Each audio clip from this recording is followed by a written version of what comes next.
Rádio Rio de Janeiro, a emissora da Fraternidade, passa a apresentar Luz na Penumbra, programa que leva ao seu coração a mensagem da doutrina espírita.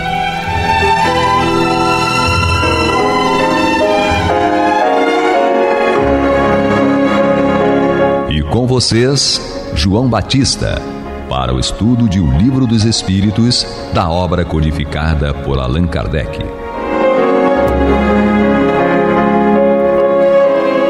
Papai do céu nos guarde e nos abençoe. Louvado seja nosso Senhor Jesus Cristo. E que possamos fazer do tempo esta dádiva que a todos nós é dada de maneira igual, um recurso a mais, para que a nossa caminhada seja a cada dia mais firme e consistente na conquista dos valores espirituais que nos levarão à verdadeira felicidade.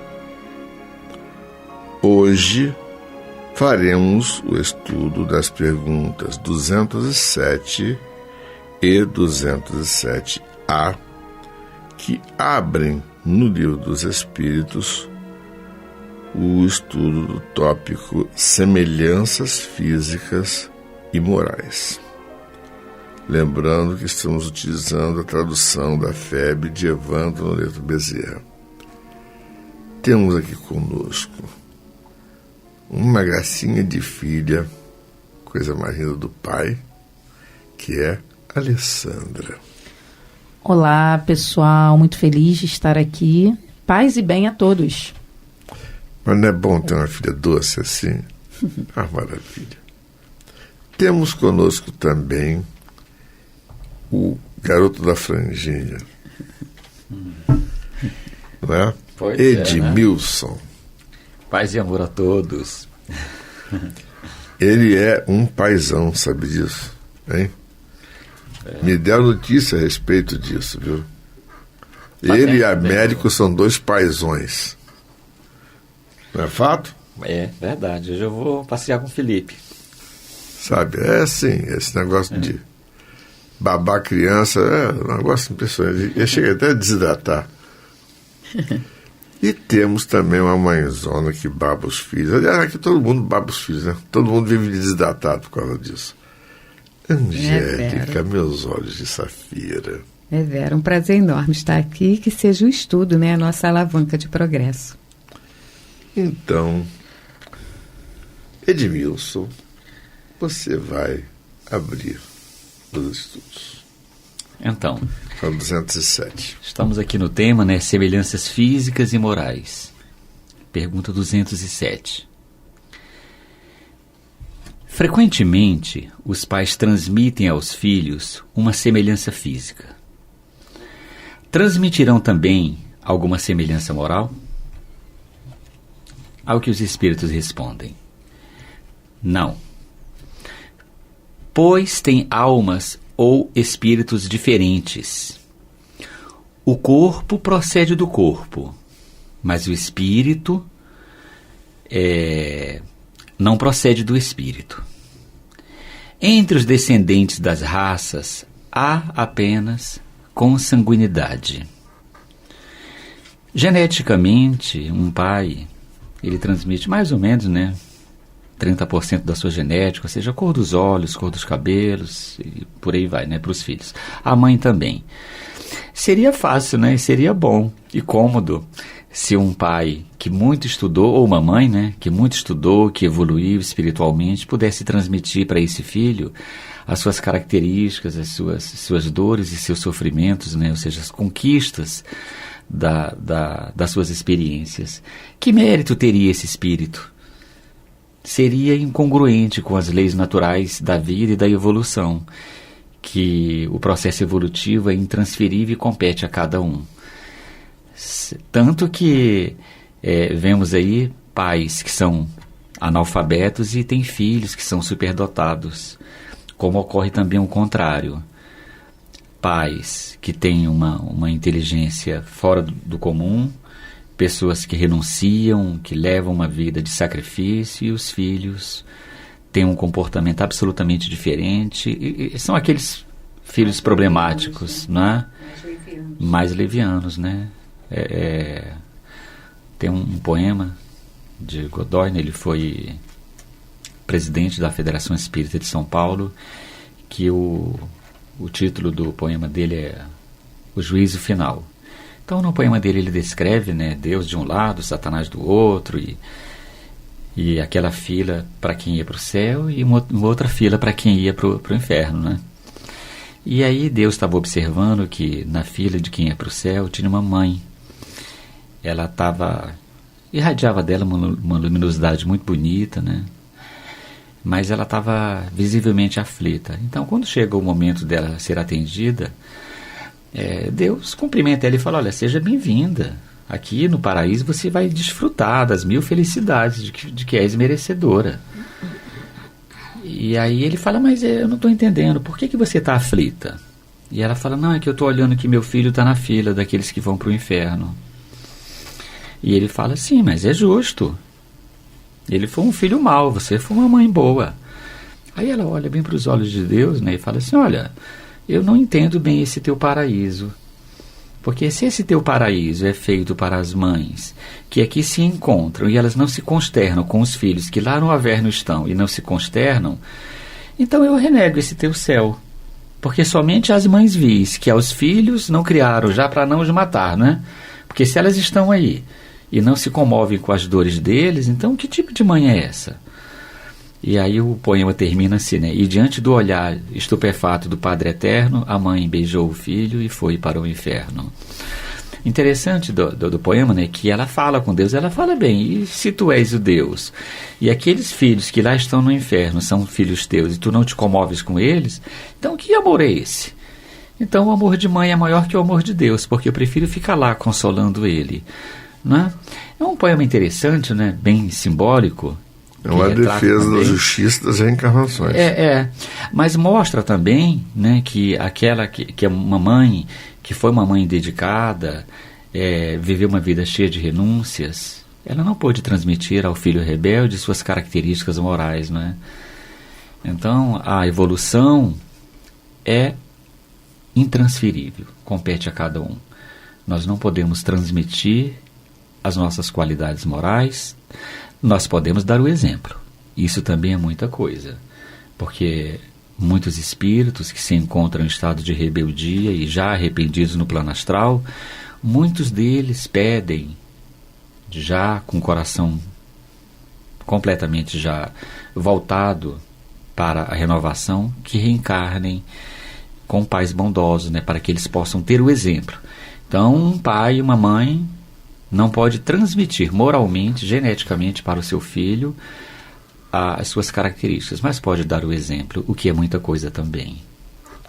Olha, depois de ter escutado várias vezes de alguns pacientes meus que eram pessoas completamente desajustadas, que assim, diziam assim: se não fosse meu pai e minha mãe, se não fosse o exemplo do meu irmão, há diversos familiares que eram referidos, eu teria me tornado um bandido. Então, isso realmente faz a diferença. O exemplo que arrasta. Eu tive a oportunidade de ouvir isso de várias pessoas. Então, digamos assim, a reafirmação da justiça divina, dando-nos, através da reencarnação, a possibilidade de evoluir. Géricas. Sim, estou aqui. E nós temos aqui uma linda vinheta juvenil para entrar. Você está ouvindo pela Rádio Rio de Janeiro o programa Luz na Penumbra, com o estudo de O Livro dos Espíritos, na apresentação de João Batista. Bom, vamos nós. eu fico assim, como a Alessandra, né, colocou no início, né, o nosso, antes de nós entrarmos no ar, que ela está sensibilizada com a questão de estudo de hoje, né? E depois da fala do Edmilson, a gente vê o quão é importante o exemplo.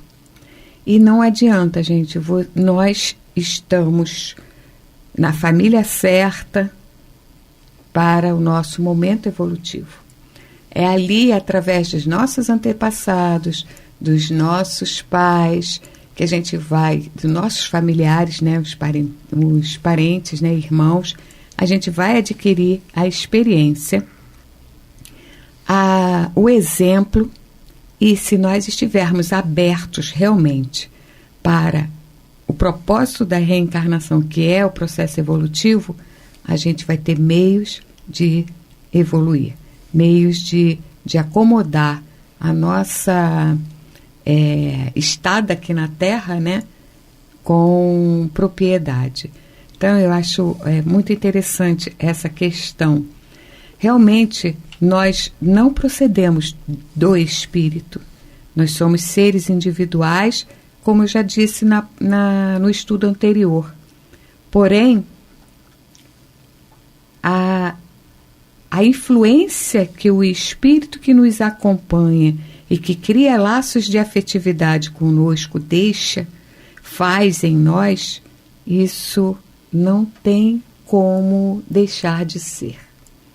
Eu posso reencarnar sem os meus olhos de safira, como diz o Dr. João na próxima encarnação.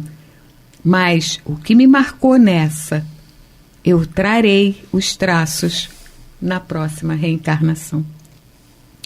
Então, se os meus traços forem positivos, eles vão continuar contribuindo para a edificação alheia.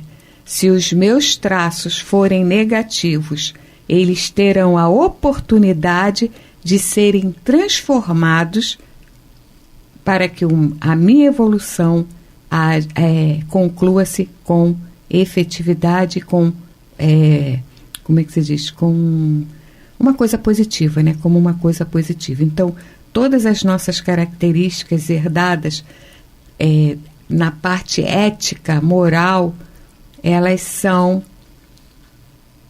ficam marcadas, fazem parte da nossa real bagagem. Então, vamos valorizar cada instante, compreendendo que a família que nós temos, no momento, é a melhor e a mais indicada, seja ela no grau de disfunção que estiver. Mas ela é a que nos vai dar subsídios para que a gente avance uns passos e suba alguns degraus. Na 207A, o que você tem para nos dizer? A questão fala de onde vêm as semelhanças morais que algumas vezes se notam entre pais e filhos. Aí a resposta dos espíritos diz: são espíritos simpáticos, atraídos pelas similitudes de suas inclinações. Isso aqui é as semelhanças morais. Elas não querem dizer que são as semelhanças positivas, boas, legais, não. São todas as semelhanças. Nós temos o lado moral negativo, o lado moral positivo. E quando a gente precisa trabalhar, como eu coloquei, a gente tem traços positivos que a gente tem que valorizar e servir de exemplo, mas tem aqueles traços mais negativos que a gente precisa trabalhar. Como é que eu vou saber quais são os traços que existem em mim? Através do outro. Através daquilo que me incomoda no outro, eu sei que me pertence. Se me pertence, eu tenho uma família que vai me proporcionar dados para uma melhora. Então, estar numa família onde nós temos similitudes de comportamento, é justamente um sinalizador, porque a gente costuma estar ou querer estar com aqueles que nos são assim afins, né? Nós temos afinidade. Então, às vezes, estar numa família excelente cause um desconforto muito grande na gente. E às vezes estar numa família extremamente disfuncional também vai depender do que a gente traz de bagagem, que essa é a nossa herança, verdadeira herança, né? Antes de começarmos, eu estava relatando aqui para os colegas a emoção que eu sinto em falar a respeito dessas questões, né? Porque a maternidade realmente é algo muito forte na minha vida. Não é à toa que eu escolhi ser mãe de 3, e entramos nesse projeto, eu e Pedro. Você não é mãe de 3, você é mãe de 4. O Pedro é o mais velho. Entramos nesse projeto e realmente pudemos experienciar assim, essa diferença dos espíritos, porque apesar das semelhanças físicas, cada um tem uma personalidade, uma forma de proceder realmente muito diferente, o que nos traz um desafio a mais para a educação, porque a forma como se educou um pode não ser suficiente para o outro. Então, acho que são aspectos importantes de se compartilhar, que é uma experiência que realmente... uma oportunidade de engrandecimento do meu ser que eu tive, e realmente aquele momento em que, no meu caso, né, que eu tive filhos biológicos, que eu olhei aqueles seres pela primeira vez, eu tive uma noção de que minha vida jamais seria a mesma e que era um reencontro que estava acontecendo ali. Então, acredito que a maternidade, o conceito de família, seja ela biológica ou não, mas as pessoas que estão ali para você cuidar, para cuidarem de você, são ferramentas, assim, importantíssimas que recebemos do Pai Maior para o nosso amadurecimento, para o nosso crescimento. Quem é mãe e quem é pai está tendo uma grande alavanca de trabalho, de crescimento, de amadurecimento, se quiser realmente se debruçar, porque é um grande trabalho. Não é nada fácil. Criança não nasce com manual de instrução e nem mãe e pai nascem prontos. Então é a vida que vai realmente nos ensinar a como lidar com esses espíritos, como colaborar positivamente para cada um, que pode ser que algo que deu muito certo com um, foi minha experiência, né, com o meu primeiro filho, com o outro, com o segundo já não deu tão certo, com o terceiro muito menos, até porque eu já era outro Alessandro, o Pedro já era outro Pedro e aquele espírito era outro espírito. Então veio para me mostrar assim, não, você acha que você é uma excelente mãe, então toma esse aqui. Né, que você vai ver que você não era tão boa assim. O mais desafiante foi o terceiro, né? Sim, sim. E eu trago essa experiência porque eu acredito que muitos ouvintes podem se identificar com isso, né? Como cada filho é único, é singular. E é o que está nos dizendo aqui, né? Os espíritos estão nos dizendo isso, essa particularidade, essa singularidade de cada ser, e também que encontram conosco em momentos diferentes da nossa evolução espiritual, porque nós também vamos mudando e nos transformando em outros seres. O próprio relacionamento em que você está também muda, tudo muda, o tempo todo, a vida é uma constante mudança. Sobre essas questões, eu recomendo uma leitura que é do Hermínio Miranda, né?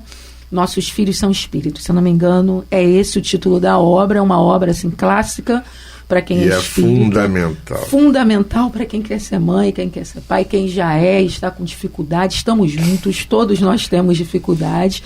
Posso te perguntar uma coisa? Sim, só para finalizar, eu quero dizer que é muita gratidão ter essa oportunidade, só isso. Só uma coisinha só.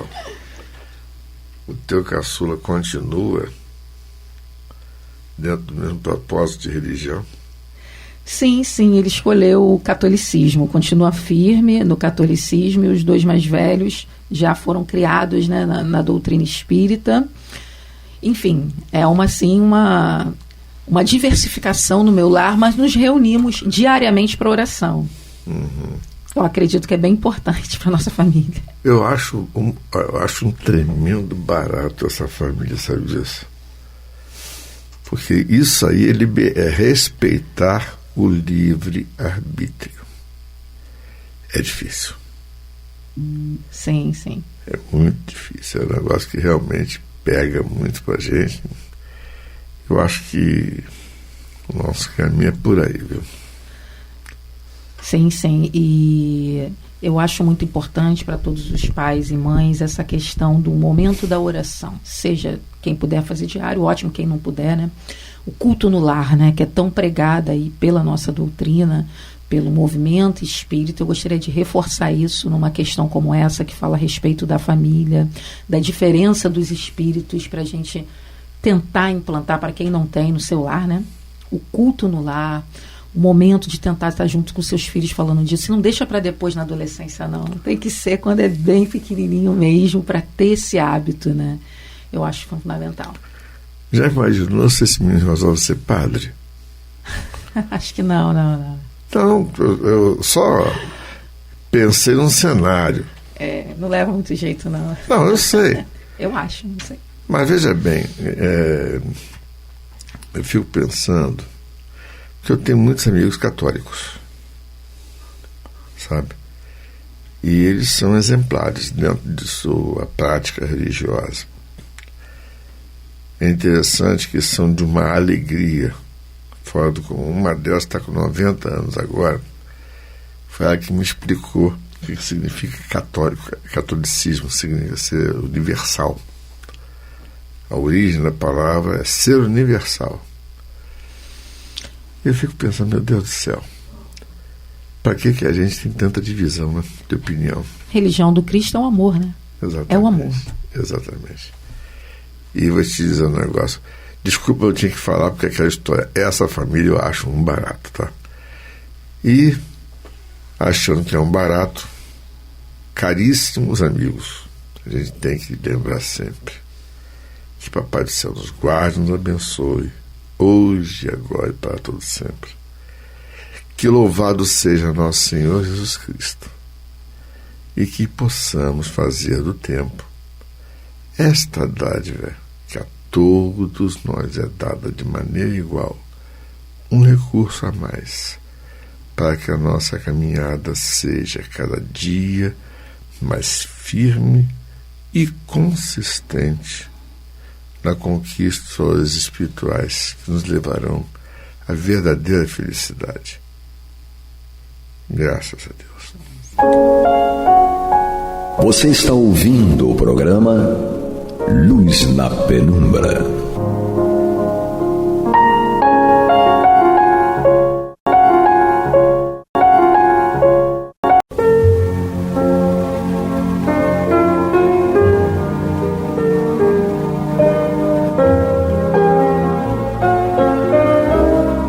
A Rádio Rio de Janeiro está levando ao seu lar e ao seu coração a mensagem consoladora da doutrina espírita, através do programa Luz na Penumbra.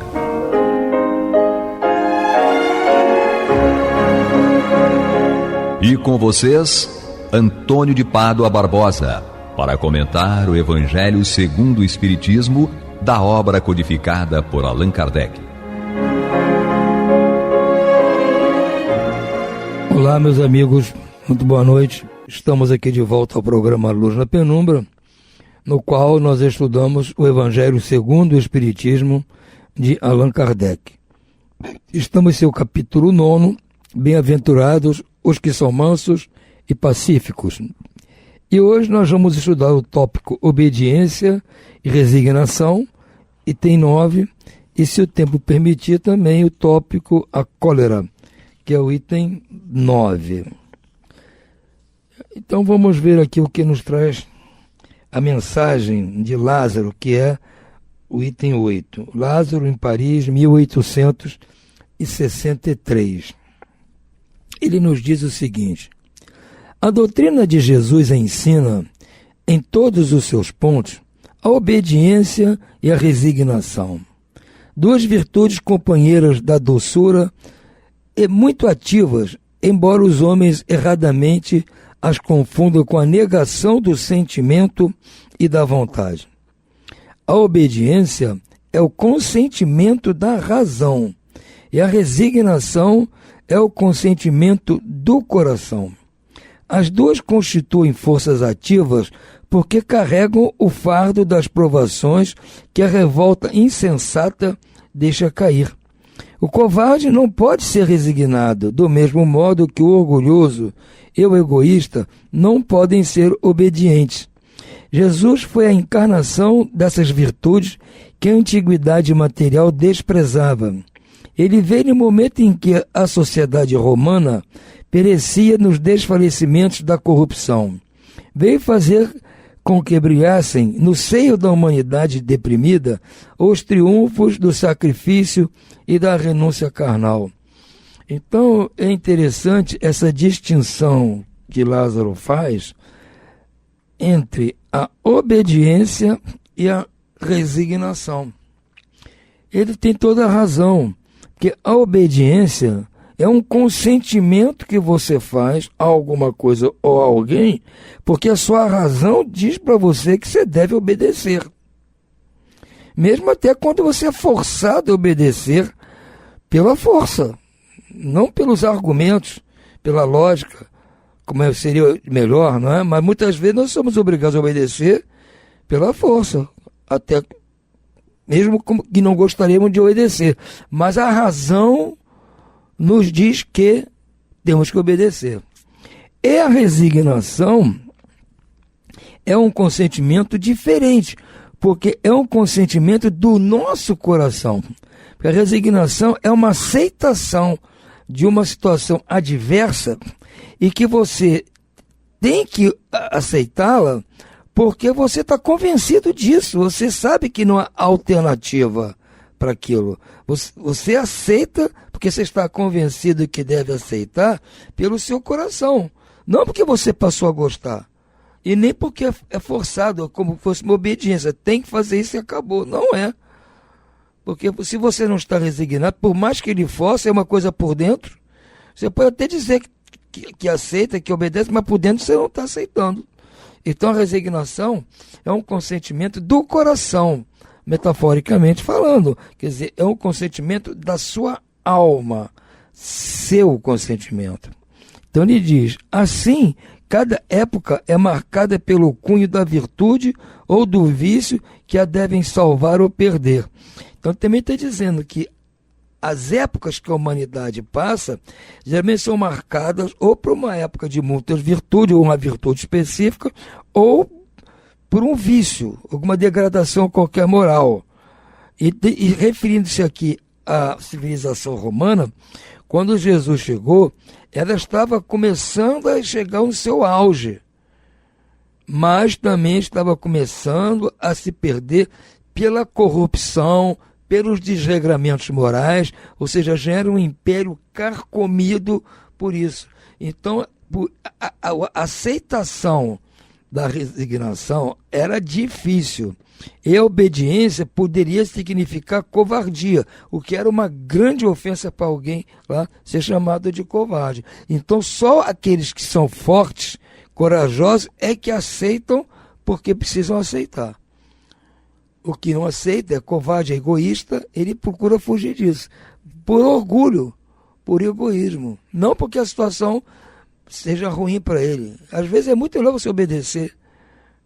E você deixa de obedecer por orgulho.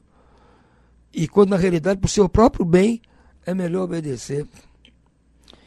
Então segue aqui.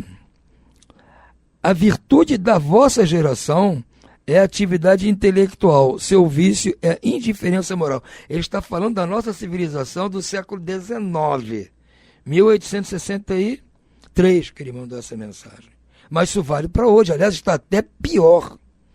Está pior hoje. Essas duas características.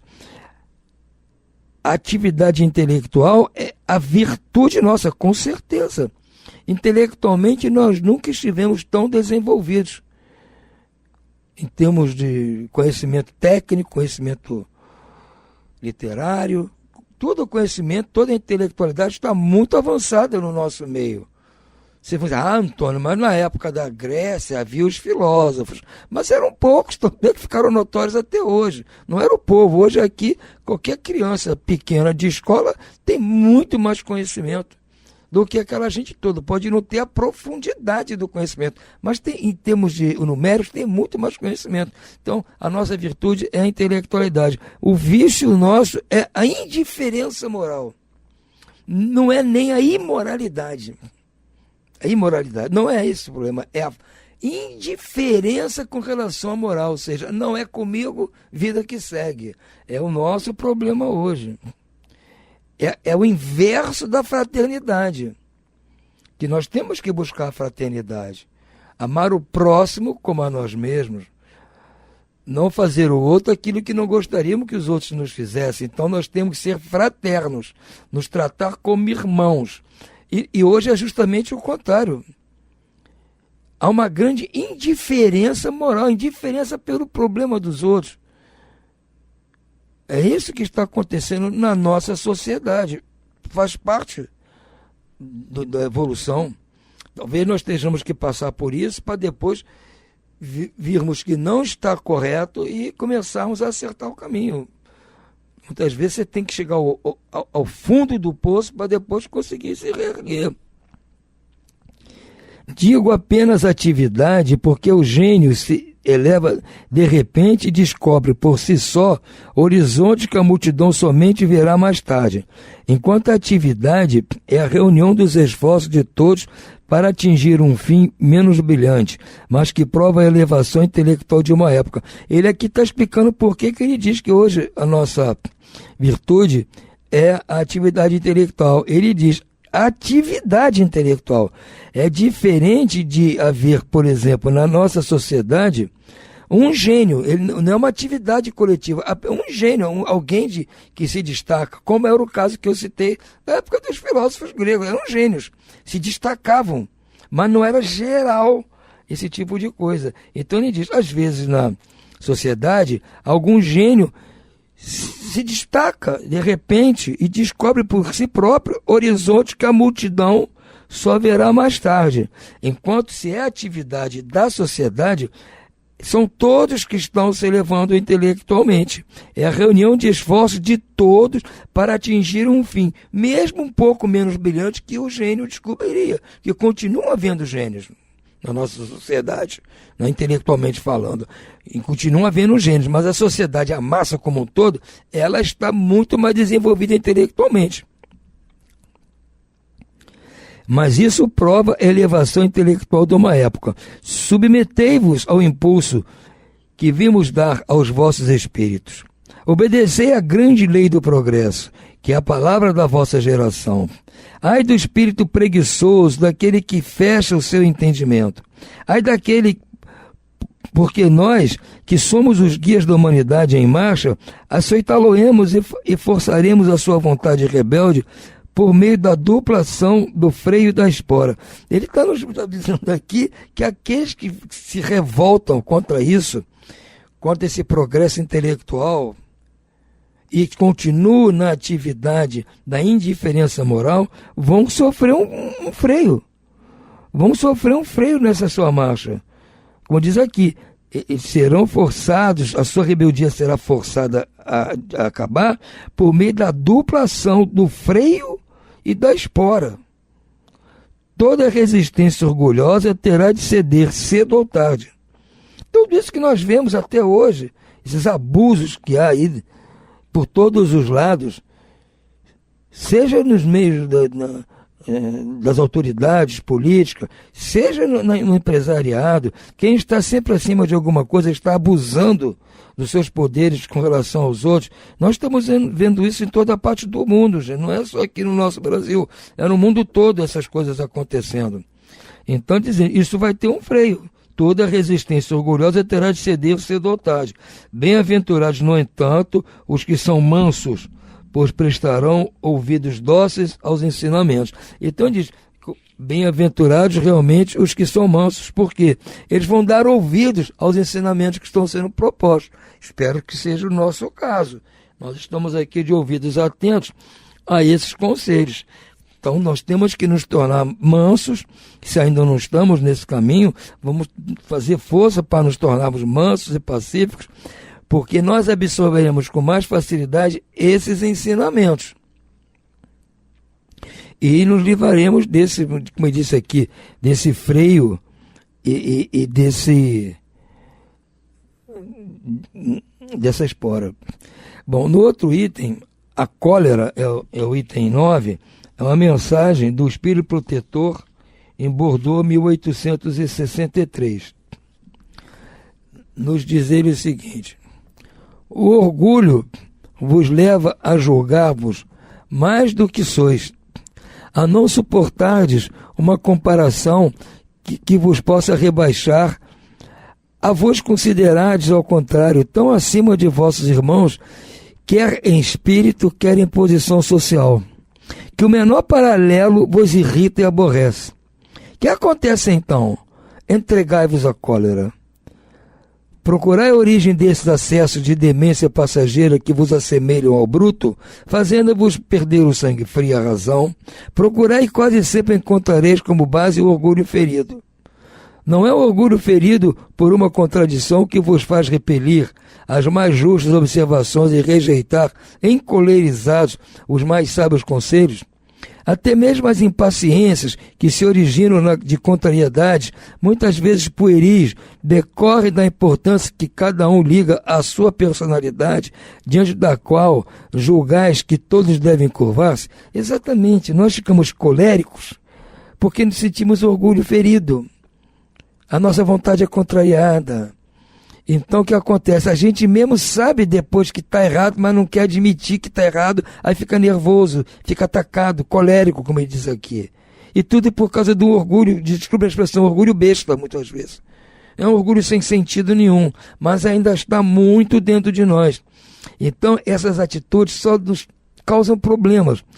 Em seu frenesi, o homem colérico se atira a tudo, à natureza bruta, aos objetos inanimados, quebrando-os porque não lhe obedecem. Se nesses momentos ele se pudesse observar a sangue frio, teria medo de si mesmo, ou se acharia muito ridículo. Muitas vezes nós fazemos papel ridículo, gente, exacerbando de alguma coisa que nos incomoda, com a qual nós não concordamos. Podemos até estar com a razão, mas não justifica como se diz na gíria, ataque de pelanca. Não tem necessidade. E nós nos deixamos levar por isso. É claro que fatalmente estamos mal acompanhados de outros espíritos que têm a mesma personalidade e nos insuflam a agir assim. Que ele julgue por isso a impressão que deve causar aos outros. Imagina, as pessoas devem achar que nós somos ridículos quando agimos dessa forma. Mesmo que não fosse pelo respeito que deve a si próprio, deveria esforçar-se por vencer uma tendência que o torna objeto de piedade. Se pensasse que a cólera nada resolve, que lhe altera a saúde e compromete até a vida, reconheceria ser ele próprio a sua primeira vítima. Mas outra consideração, sobretudo, deveria contê-lo: a de que torna infelizes todos que o cercam. Ainda tem isso, quando é em família, torna as outras pessoas da família infelizes por causa desses acessos. Se tem coração, não lhes terá motivo de remorso fazer que sofram os seres a quem ama. E que pesar mortal se num acesso de fúria praticasse um ato que houvesse de deplorar por toda a sua vida. É o risco que se corre. Em suma, a cólera não exclui certas qualidades do coração, mas impede que se faça muito bem e pode levar à prática de muito mal. Ou seja, a cólera nos impede de fazer o bem e nos leva à prática do mal. Isto deve ser suficiente para induzir o homem a esforçar-se por dominá-la. O espírito demais é instigado a isso por outro motivo: o de que a cólera é contrária à caridade e à humildade cristãs. Espírito Protetor em Bordeaux, 1863. Então vejam bem que nós espíritos sabemos que temos que praticar a caridade e a humildade como base, princípio de tudo, e sabemos que isso contraria totalmente. O orgulho, o egoísmo, com a sua resultante cólera, contraria isso, gente. Então não faz parte, como se diz na gíria, da nossa praia. Aqui temos também um texto de uma outra mensagem, o item 10, de Hahnemann, em Paris, 1863. Diz o seguinte: segundo a ideia muito falsa de que não é possível reformar a sua própria natureza, o homem se julga dispensado de fazer esforços para se corrigir dos defeitos e que se compraz voluntariamente ou que exijam muita perseverança para serem extirpados. É assim, por exemplo, que o indivíduo inclinado à cólera quase sempre se desculpa com o seu temperamento. Eu sou assim mesmo, eu não consigo mudar. É assim que a gente faz. Em vez de se confessar culpado, lança a culpa no seu organismo, acusando a Deus desta forma de suas próprias faltas. A gente bota a culpa, eu tenho os nervos frágeis, eu não consigo controlar meus nervos. Então é Deus que fez ele com os nervos desse jeito? Então bota a culpa em Deus, em vez de aprender e se esforçar para não ser mais assim. É ainda uma consequência do orgulho que se encontra mesclado a todas as suas imperfeições. Gente, eles três frisam essa história do orgulho, que nos leva a essas situações, muitas vezes até ridículas. Certamente há temperamentos que se prestam mais que outros a atos violentos, como há músculos mais flexíveis que se prestam melhor aos atos de força. Não acrediteis, porém, que aí esteja a causa principal da cólera. Convencei-vos de que um espírito pacífico, ainda que num corpo bilioso, será sempre pacífico, e que um espírito violento, mesmo num corpo linfático, não será brando. Somente a violência tomará outro caráter, mas dispondo de um organismo apropriado a lhe favorecer a violência, a cólera será concentrada, enquanto no outro caso será expansiva. Então, o que está dizendo aqui, mesmo aqueles que têm um organismo bilioso, ou seja, excesso de bilis, né? Ou aquele que tem um corpo linfático, quer dizer, o sangue mais calmo, funcionando bem, independe, porque se você tem um espírito violento, egoístico, orgulhoso, pode piorar caso você seja um bilioso, ou ser amansado em relação se você tem um corpo linfático. E vice-versa com relação se você é calmo, pacífico, o corpo bilioso não vai tornar você uma pessoa violenta. Então o corpo tem suas características, mas ele não é a causa das nossas atitudes. As nossas atitudes são resultantes da nossa personalidade, do nosso jeito, da nossa alma, que é rebelde a aceitar as mudanças pelas quais todos nós temos que passar, gente. Nós temos que atingir o futuro brilhante, sermos puros, sermos um filho de Deus realmente, sermos fraternos uns com os outros, e ficamos marcando o passo aqui, nos deixando levar pelo orgulho e pelo egoísmo. Eu sei que muitas vezes nós somos pegos assim, meio que de surpresa, mas é um esforço que temos que fazer. Se sentimos que estamos agindo assim, opa, pede desculpa, e não, nada disso, tá, tudo bem, mesmo que vocês tenham razão, tá, vamos deixar rolar. Você está com a razão, mas deixa. Se você está sem razão, pede desculpa, olha, gente, errei, ainda que segue. Temos que nos esforçar, porque nós ainda vamos fazer muito disso. Nós temos que ter dentro de nós essa consciência. E esse modo de agir atrai espíritos bons para nós que vão nos ajudar toda hora a amainarmos essas atitudes. O corpo não dá cólera àquele que não a tem, do mesmo modo que não dá outros vícios. Todas as virtudes e todos os vícios são inerentes ao espírito. A não ser assim, onde estariam o mérito e a responsabilidade? O homem deformado não pode tornar-se direito porque o espírito não tem nenhuma ação sobre isso, mas pode modificar o que é do espírito, quando tem vontade firme para isso. A experiência não vos mostra, espíritas, até onde é capaz de ir o poder da vontade pelas transformações verdadeiramente miraculosas que se operam aos vossos olhos. Dizei, pois, que o homem só se conserva vicioso porque quer permanecer vicioso, que aquele que queira corrigir sempre o pode. De outro modo, a lei do progresso não existiria para o homem. É perfeito que o Hahnemann está dizendo. O homem sempre é perfectível. Depende só dele corrigir-se, mas depende de um esforço, de quebrar o seu orgulho, quebrar o seu egoísmo. É um esforço muito grande, mas é que ser feito. Se não fosse assim, se não houvesse o homem não tivesse a capacidade de melhorar-se, de progredir, o que então tem lei do progresso? Nós sabemos que existe no universo a lei do progresso, não só material, mas moral. Nós temos, como disse aqui na mensagem do Lázaro, nós temos que abandonar a nossa indiferença moral. Tudo bem, se eu estou com o meu orgulho, com a minha vaidade, com a minha ira, com a minha cólera, eu estou fazendo mal aos outros, vida que segue. Não é assim. Não é assim, nós temos que nos esforçar, nós espíritas principalmente. Como disse também o outro mensageiro aqui, o Espírito Protetor. Nós temos que primar pela caridade e pela humildade.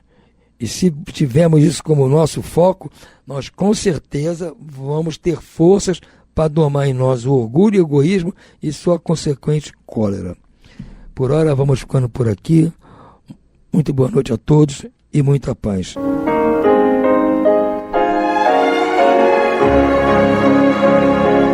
E vamos ouvir agora a prece de encerramento de nosso programa, na voz de Geraldo de Aquino.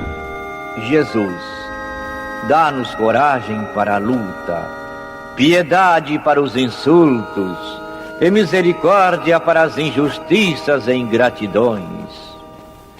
Limpa nossa alma de inveja e ambições mesquinhas, de ódio e de vingança o nosso caminho. E que dentro em pouco, ao recolher-nos de novo ao calor do nosso leito, para que o sono nos dê a paz e o esquecimento das tristezas humanas, possamos sentir, Senhor, no mais íntimo de nosso ser, a doçura indefinível do Teu amor e a grandeza incomparável da Tua divina presença. Que assim seja.